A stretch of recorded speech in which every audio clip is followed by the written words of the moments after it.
Hello everybody, good morning and welcome to the United Stands. I'm Mark Goldbridge and this is your latest Manchester United news and transfer news this Thursday morning. I hope you're all doing very well as we discuss huge bids coming in for big players at Manchester United. Well, big reputational players, because one of the players is Mason Greenwood. Also, Bayern Munich back interested in Raphael Varane. We're also going to talk about some people calling Sir Jim Radcliffe just a glorified Richard Arnold. What's that all about? And as well, I want to do a little bit of a deep dive into the dressing room culture at Manchester United and why it is Sir Jim Radcliffe and his review team will have a huge job undertaking what needs to be a mentality change across the whole of the playing squad of Manchester United. We're going to take quotes from Ole Gunnar Solskjaer, Jose Mourinho, and basically deliver the issue at Manchester United on why they fail and what needs to be done there. But let's hit the news first. I hope you're all doing very well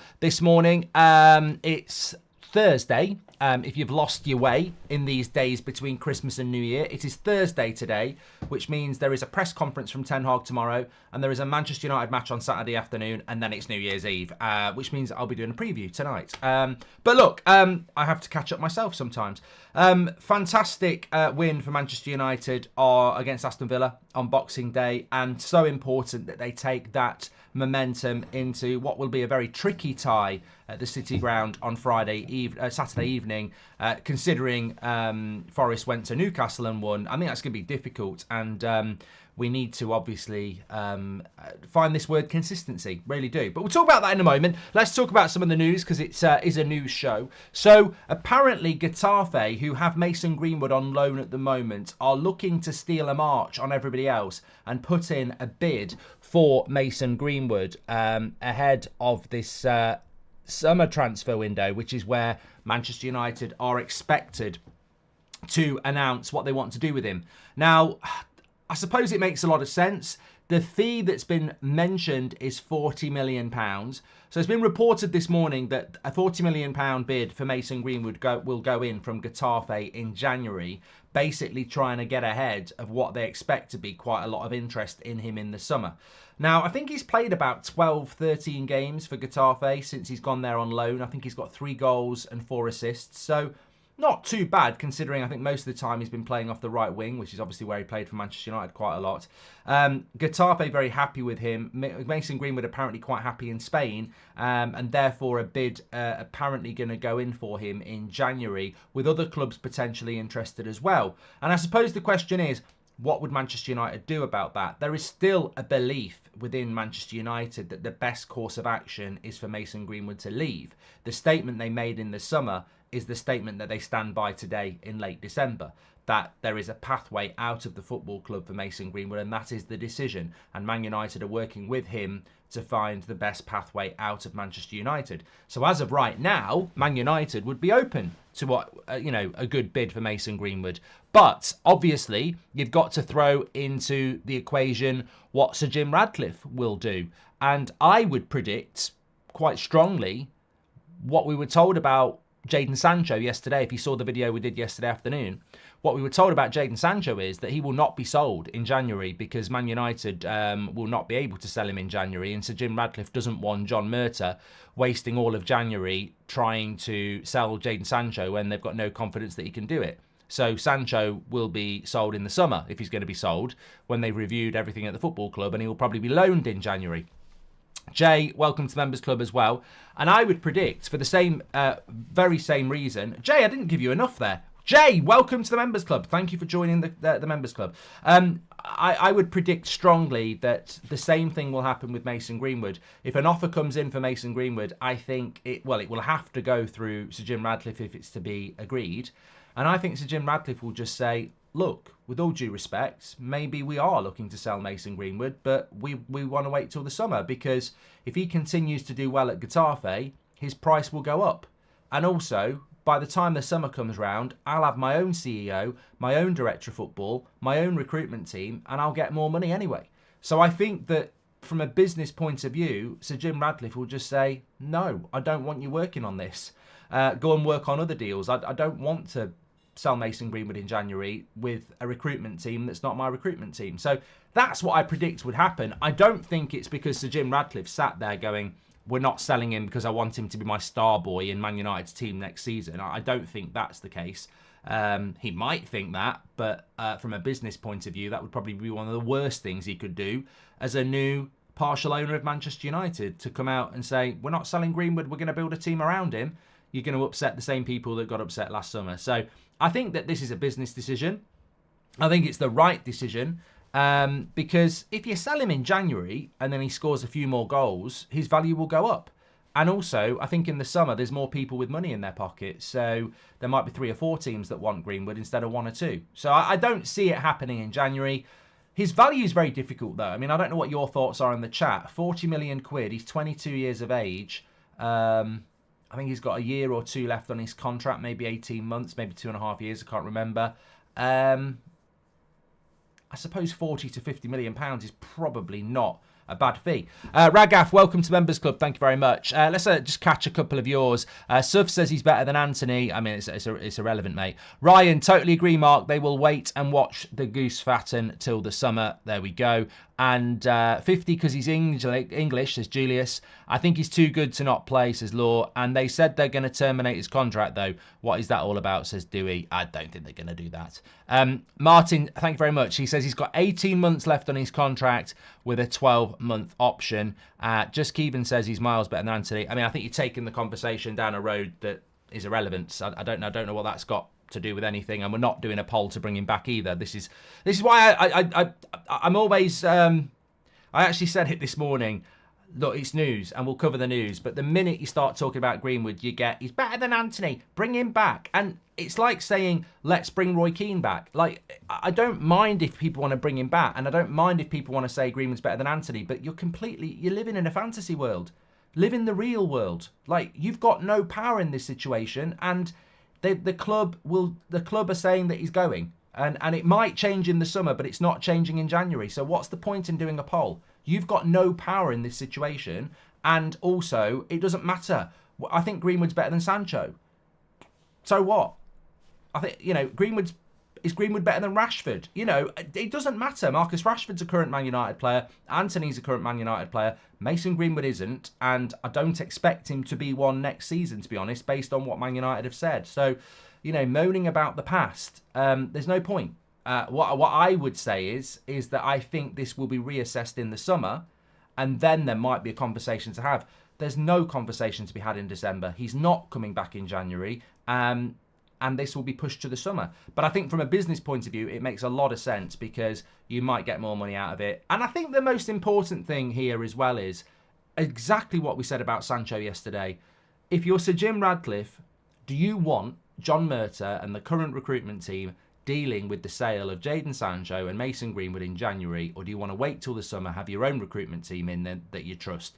And 100% of the time, I'm going to wait till the summer. And also, as we know in life, January to the summer goes like that. It always does. In a footballing sense, I think January to the summer is the quickest time. I think August to Christmas feels like it takes quite a bit of time, but I think January to the summer goes very quickly. I think it's because there's not really any international breaks. Jay says, I still believe in Ten Hag. I will let him go end of season, not now with good plan ahead, says Jay. Thank you very much, Jay.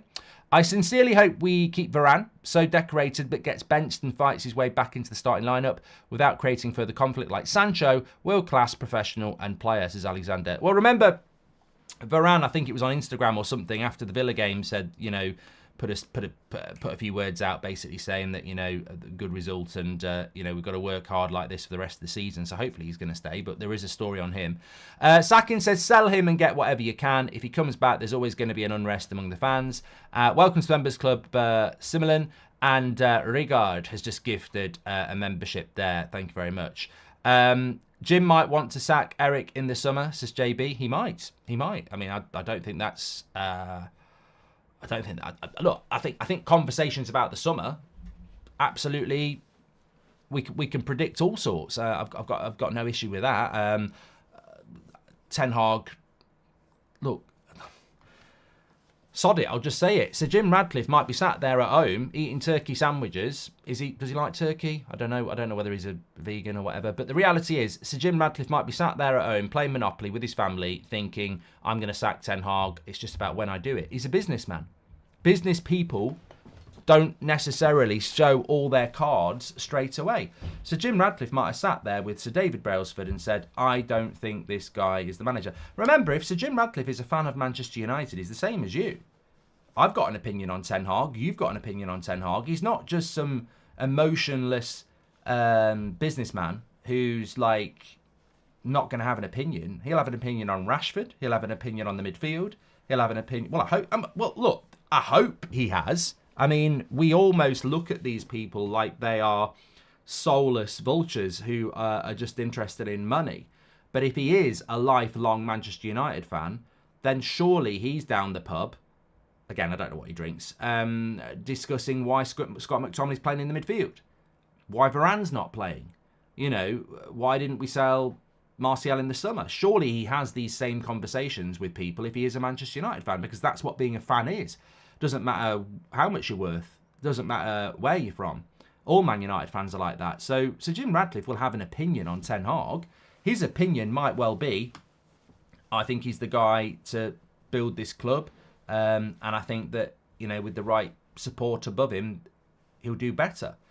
He might have an idea that he wants Graham Potter in place by September. I don't know. And I think that he might have to bide his time on that if he wants to change the manager. But I agree, the summer would be the time to do it.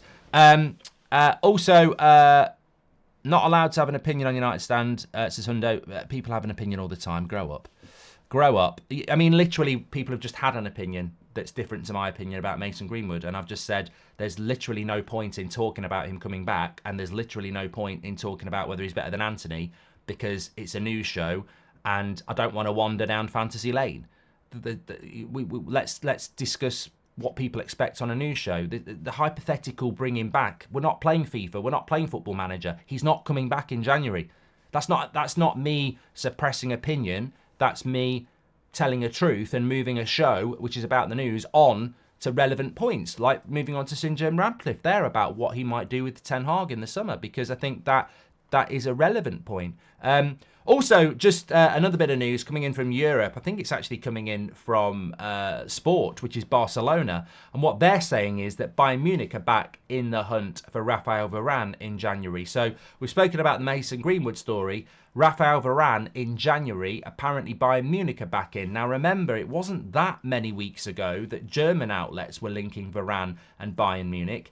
I'm not 100% sure about what the Bayern Munich situation is. I know Real Madrid are potentially a centre-back down. I don't know what the situation is with Bayern Munich in relation to injuries, but they have been linked to Varane a few times.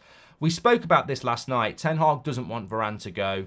John Murter and co have been scouting around, throwing players' names around, trying to raise money for players in January, which is terrifying because I think this is the action of a Stoke or a Crystal Palace or a Luton Town. And what I mean by that, with all due respect, is small clubs who need money to survive selling their best assets. It worries me that Man United may well be going around doing that, garnering interest on good players. Varane doesn't want to go. Ten Hag doesn't want Varane to go, but Man United are still pushing his name out there.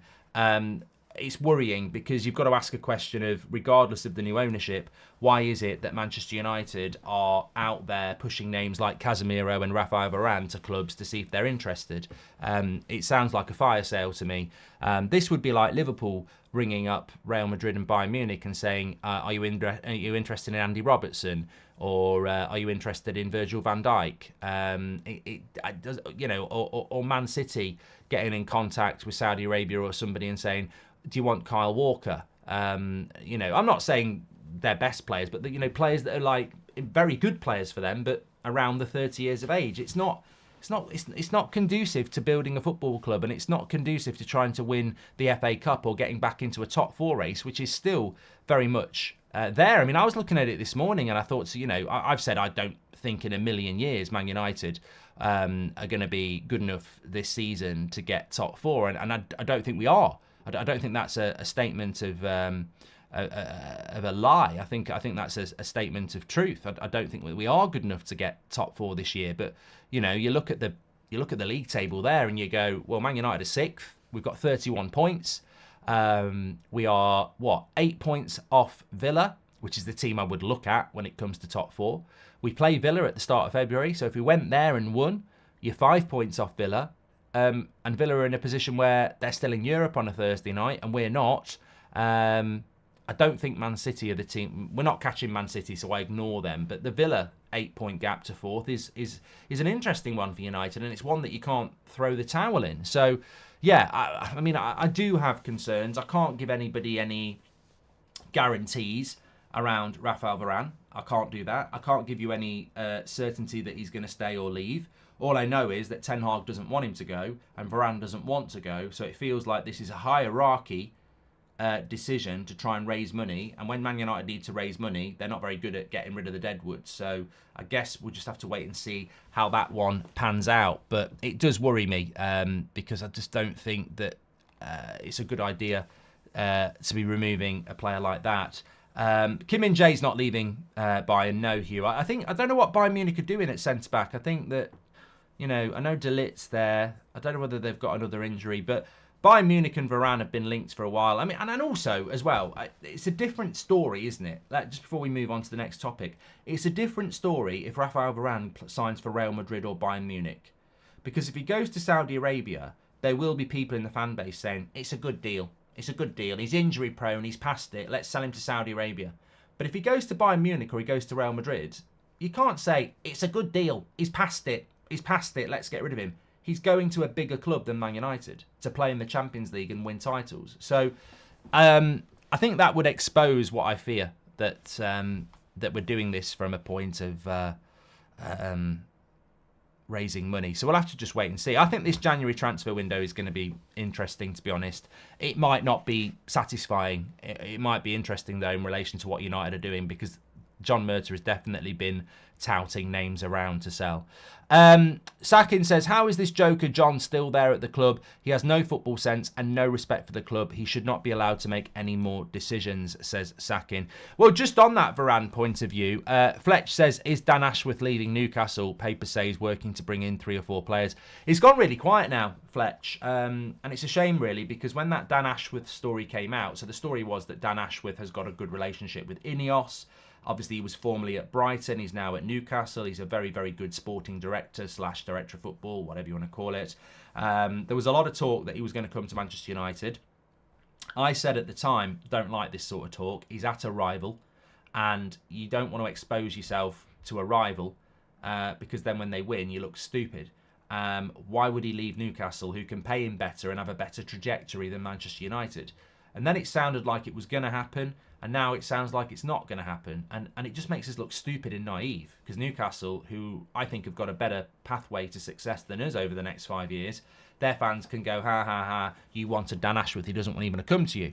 I mean, hopefully it still can happen. It's early days. But, I don't know what's happening with that.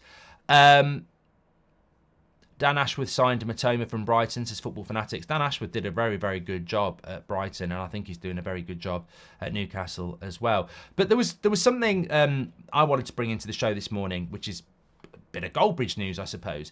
And it was about Varane, and it was about Casemiro, and it was about Ronaldo, and it was about De Gea, and it was about basically winning mentalities at United of quality players that have delivered in a Man United shirt. And it's sort of an accumulation of what Solskjaer said. Remember Solskjaer did that interview not long ago, and he said that, the dressing room sort of let him down. He expected better from the dressing room. There was a couple of players that he offered the captaincy to, and they refused it. Then there was Mourinho talking about wanting to get rid of players from the dressing room because they weren't the right mentality, but the club wouldn't let him do it. And obviously Van Gaal has said things, and other people have said things about that dressing room. And I think when you put together all these quotes from Solskjaer and Mourinho and others, you end up with a very clear picture that there is a perception and belief from people who've worked with that dressing room that, yes, as Just Keevan says, it's toxic, but that it's been allowed to create this environment that is not befitting of a team that's going to ever win anything. Jose Mourinho would know that more than anybody. Ole Gunnar Solskjaer can observe it, and he's been in dressing rooms that won trebles as well. So those two plus others have basically said that dressing room lacks character, it lacks leaders, it lacks mentality, and it's basically poisoned by people that shouldn't be in the football club. Their words, not mine. I think when you look at somebody like Rafael Varane, whether he'd ever speak about it, whether Casemiro would ever speak about it, it must be so, I don't even know what the word is, disheartening, surprising, shocking, to sign for Manchester United, work with people in that dressing room, see them held up on a pedestal like they're some sort of superstar, and then see the reality in training on a Saturday afternoon when they're bottling it.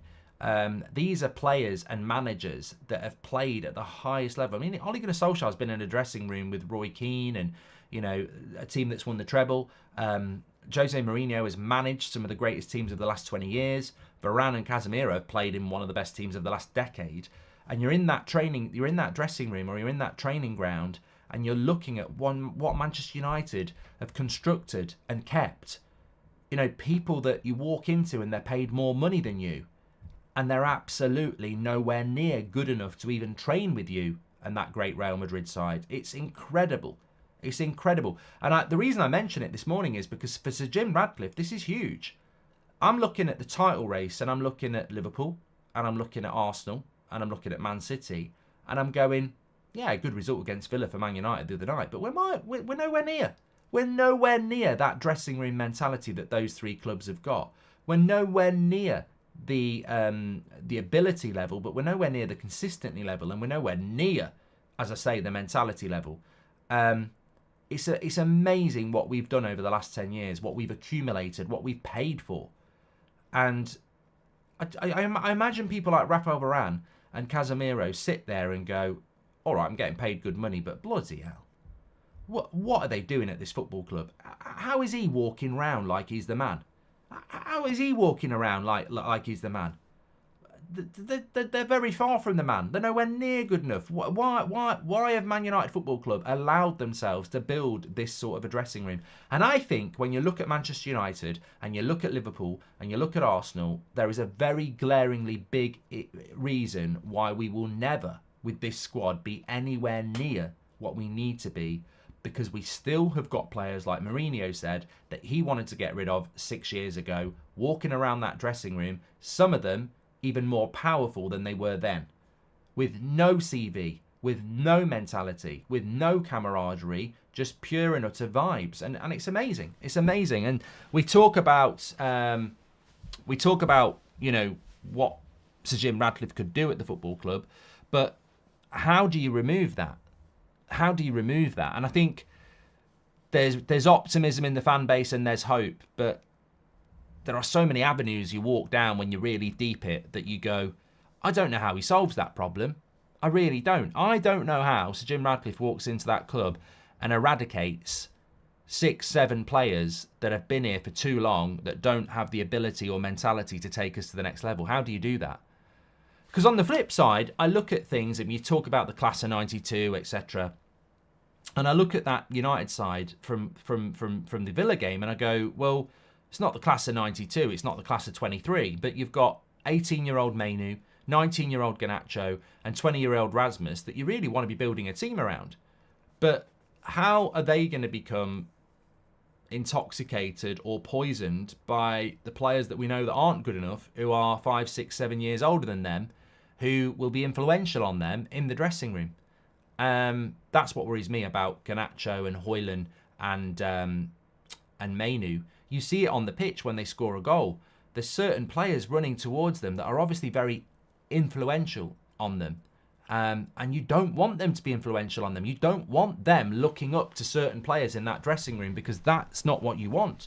You want, you want what Ryan Giggs had when he was nurtured by the likes of Cantona and Hughes and Keane and Bruce. The worrying thing is, I think Mainu and Højlund and Garnacho and a few others could be really, really good, but it worries me what they're influenced by certain players in that dressing room. Onana and Amrabat have been called up to the AFCON. So Onana to the AFCON is confirmed. Thank you very much, everybody in the chat. This is breaking news. Onana called up to the AFCON. So let me just double check that that's true.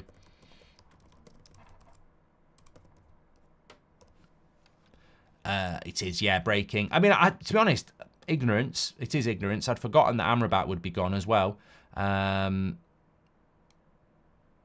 So he will be gone basically after the Forest game. I mean, look, I don't know what I think about it. I've sort of got a mixed... Well, what do you think about it? Imran says, damn, United might win the league now. I wish he'd been called up in October. We'd still be in Europe. But jokes aside, I don't really know what I think about it, because I think if you want him to be successful, then, you know, the more games he plays, the quicker he might turn things around and become consistent. On the other hand, I think he's been very, very lucky to not be dropped anyway, and Binder has had to be very patient. I think Binder's debut is going to be the Wigan game. It'd be very interesting to see how he does in that. Look, taking it away from Onana, I'll be very honest. Look, let's take it away from Onana. I still think that, you know, this is going to change, obviously, the director of football, but I still look at that De Gea deal. I still look at it and I go, so you're telling me we had a Golden Glove winning goalkeeper with the respect of the dressing room and a relationship with our defence. We kicked him out the door for nothing, and we spent £50 million on Onana to replace him. I mean, that to me is just catastrophic financials. It's disgusting. You know, to get rid of a goalkeeper for nothing and replace him for a goalkeeper that I don't think is as good for £50 million is just unbelievable. Especially when we don't really have £50 million. I think it's incredible. But on top of that, we'd have been fully aware that there was a danger that in his debut season we were going to lose him for a month to the AFCON as well.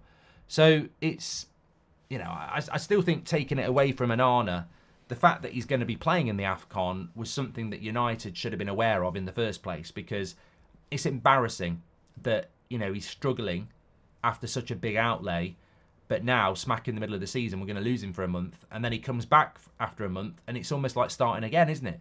When he comes back from the AFCON, what's his first game going to be? Villa away, is it? Oh, great. You know, he's made a couple of mistakes. Oh, give him time. He's been away for a month. And I think, look, the AFCON is to be respected. It's been there for years, but it doesn't help the integration of a goalkeeper that's meant to be very transformative. It doesn't help, but it is what it is, and we can't argue about that. Amrabat, I think, is a bit of a loss, but then you've got Mount and Eriksson coming back, and I think Mainoo's been a revelation there. So it could be quite damaging for Amrabat, actually. I'm starting to feel that with Amrabat, I don't see him staying in the summer. I really don't. I think he reminds me of Sabitzer, where it's been okay, but because of injury and circumstance, I just don't see... I said this about Sabitzer at the end of the season. Some people wanted to keep Sabitzer, and I said, but where does he start? And everyone was like, no, but he's a good bench player. But I said, you don't buy bench players. To keep Sabitzer, he's got to be a first-team player, competing for a first-team place, and I think that's going to be Amrabat's problem as well. Amrabat, where does he start for United? Especially when you've got Casemiro coming back, and I just don't see where Amrabat's going to fit in. I just don't see it. N says, well, look, he's doing well for Dortmund at the moment, Spitzer. Look, Sabitzer and Amrabat, I think that there is an element of bad luck there, if we're being completely honest. There is an element of bad luck there because it just hasn't worked out. Sonta, who's one of our members, says the Premier League's too quick for Amrabat. Yeah, well, it could be. Tina says Onana can stay gone. Chris says, I think Amrabat's a bit like Onana. I don't think we really needed him. I think the development of Mainoo has not surprised people, but has made the Amrabat signing a little bit redundant. I'd agree with that. But look, Malp says Amrabat was never good enough. I just don't see a pathway into the team for him. If Amrabat can't get into the team when we've had all the injuries that we've had in the midfield, and if Amrabat's on the bench and he's picking McTominay, then to me, there's no point in buying Amrabat. It would be a waste of money.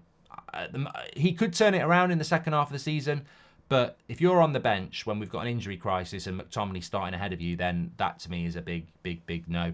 But in reality, we tried to buy him. So Man United's incompetence may well feed into our hands, because we tried to buy Amrabat and we couldn't get the deal done because we're incompetent, so we loaned him. So look, I think we've got. I think we'll be moving on from Amrabat, if I'm being honest. I really, really do. A few people this morning as well were talking about something we spoke about last night. This story that's been picked up by the mainstream, that Sir Jim Radcliffe will not be able to publicly criticise anything about the Glazers or their period in charge of Manchester United. Some people have sort of hit this in a way of saying he's just going to be a glorified Richard Arnold. He's paying for 25%. He doesn't own the club. He's basically the CEO, and he's paid to be Man United's CEO. Almost like somebody described it on social media as a bit like, one of them charity days where you pay to play at Old Trafford. This is a bit like what Sir Jim's doing. He's a Man United fan who's used his wealth to buy himself the CEO place. I think that's very unfair. I think the job he's bought into is ridiculously difficult. As I said yesterday, if he was buying the full club, I'd be a lot more positive and optimistic. I still don't think he'd be able to do it. I think it's a really difficult job unless you're going to throw billions at the club. But if Sir Jim Radcliffe was buying all of the club and he was going to invest $5 billion over the next 5 years, I'd be a lot more confident than somebody who's getting 25% of the club and the Glazers are still in charge. So I think he's got a ridiculously hard job. I don't see United winning anything significant under Sir Jim Radcliffe. I don't. Which means if he does, it'll be even more exceptional. I just don't think I don't see it. I can't see how Manchester United, and it's nothing to do with Sir Jim Radcliffe.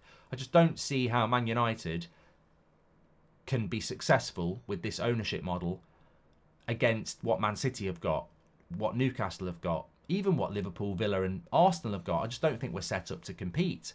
I think it's all right saying Sir Jim's going to own the footballing side and the Glazers are going to own the business side, but they actually are intertwined. Like, you can't just exclusively do the football side because you need money, and the money comes from the business side. So I think there's a lot of holes in this, but I do think it's unfair to say, oh, look at that, he's not going to say anything bad about the Glazers, so he's just a glorified Richard Arnold. I mean, the Glazers took Sir Jim Radcliffe down from 100% to 70% to 50% to 25%. They took him down to next to nothing. He's obviously had to negotiate down. And when you do that and you do a deal with somebody, if you go into partnership with somebody to run a pub, there's got to be something in that contract that says you can't stand around the pub slagging him off to the customers. So I think that this is a logical thing. And it's not something that really detracts from the real issue, is how are we going to be successful with this ownership model. I never expected Sir Jim Radcliffe to be sat there saying we've been shit for the last 10 years, the boys are back in town. I didn't expect that, and I think anybody who did expect that is rather naive and in some sense unfair. All it means is that any of his PR will be a little bit diluted, because all he can really talk about is plans for the future and what we're going to do. And, actions speak louder than words. We're not going to get the Glazers are shit, toxic, and look at what I'm going to do now. John Murtaugh was crap at his job, and so was Ed Woodward. I don't think we're going to get that, which would be nice because it would be true, but we're not going to get it. We need a Scott con to get rid of McTominay, says Hoggy. Yeah, apparently Scotland should be playing in a tournament as well. And Bobby says Radcliffe and the Glazers have opposing objectives for their ownership of United. They won't be harmonious, and the equity breakdown makes no sense, in my opinion, says Bobby. There's a lot to see what happens with that. There's no doubt about that. So Jim's going to put us in more debt, says Wasif. I don't know whether that would be possible to put us into more debt. We're in so much debt. It's unmiddle. Ethan says, would you admit, business-wise, the Glazers are good businessmen? Adidas deal, team viewer, says Ethan. I think the Glazers are laughed at from a business point of view.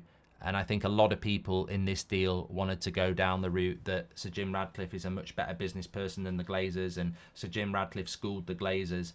And I think it's a very naive point to make. Look, I can't stand the Glazers and what they've done to this football club. Imagine if we'd never sold to the Glazers, what position we would be in. They bought us on debt, and they've never put a pound in. From a business point of view, how were they allowed to do that? But if you'd done that, you're laughing. Absolutely laughing. Somebody yesterday said that the Glazers have taken 1.3 billion out of this club in sales of shares and dividends. 1.3 billion they've taken out of this football club, the Glazers. They still own over 50% of it. And yet they've taken 1.3 billion out. They've never put a penny in. 1.3 billion out of the club. They still own over 50% of it. They've never put a penny in, and the club's still in between £500 million and £1 billion worth of debt. I mean, that's from James Ducker. I haven't added it all up, but that is incredible. And we're still sat here going, oh, I hope this works. I don't think this happens at certain other clubs, by the way. I think certain Italian clubs, Spanish clubs, German clubs, and I hate to say it, Liverpool, this wouldn't happen. This would not happen. We're not as guilty as the Glazers by a long way as a fan base, but you sit there and you go, shit, they have taken 1.3 billion out of this football club. They've never put a penny in. They still own over 50% of it, and the club is still nearly somewhere between £500 million and £1 billion in debt. The stadium is rusting. 1.3 billion into their pocket for a club that's not really worth any more than 3.5. And they own over 50% of it.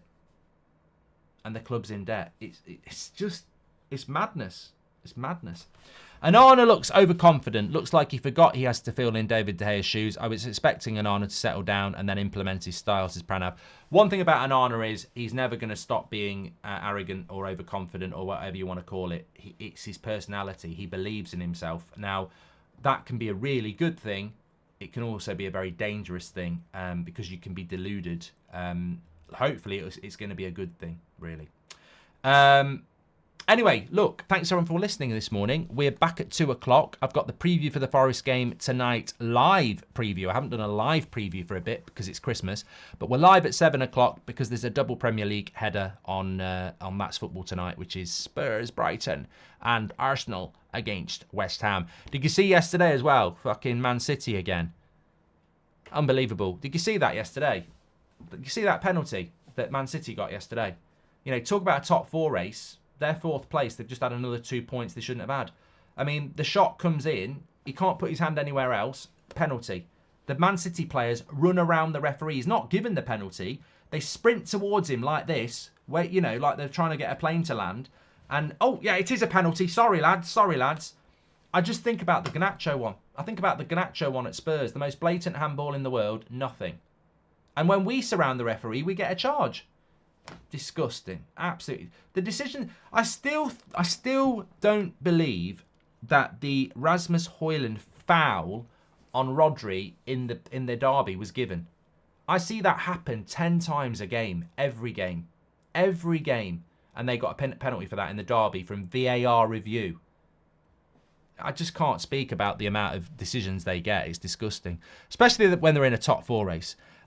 Anyway, thanks everyone for watching. We're back at 2. Take care. Fantastic show this morning. Really enjoyed it. It's good to get back into the swing of things. Don't forget to subscribe, bottom right hand corner. If you want to become a member, you can scan the QR code next to me, and we'll speak to you all in a bit. Take care. Thanks for watching.